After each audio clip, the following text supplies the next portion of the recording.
ఇప్పుడు stove ముట్టించుకొని cooker గిన్నె పెట్టి నూనె వేసుకోవాలి.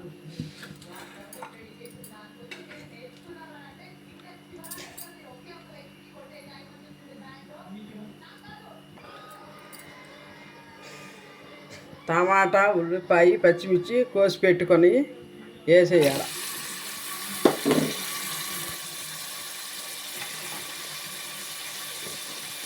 కొంచెం ఉప్పు వేయాలి. ఉప్పు వేసి బాగా కలదిప్పి మూత పెట్టుకోవాలి.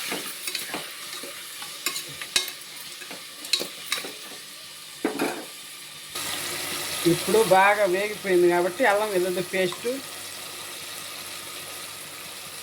వేసి బాగా తిప్పాలి.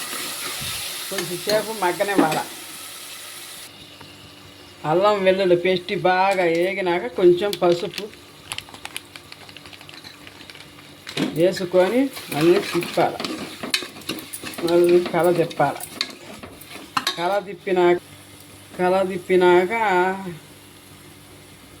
4 స్పూన్లు కారం వేస్తున్నానండి. మేము స్పైసీగా తింటాము, కొంచెం కారం ఎక్కువగా. మీకు కారం తక్కువైతే తక్కువ వేసుకోండి. ఇప్పుడు కడిగి పెట్టుకున్న తలకాయ కూర మొత్తం వేసి కలదిప్పాలండి. మరి పైకి కింద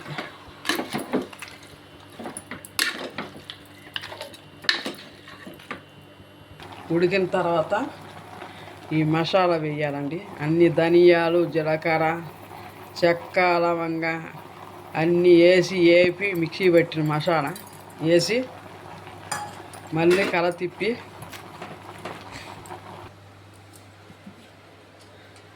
కొంచెం నీళ్ళు వేసానండి.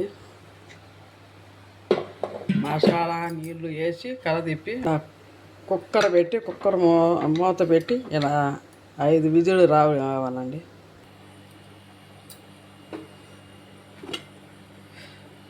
కూర రెడీ అయిందండి. కొంచెం కొత్తిమీర వేసుకొని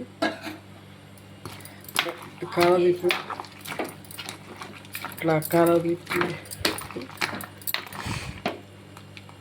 తలకాయ కూర రెడీ అయిపోయిందండి.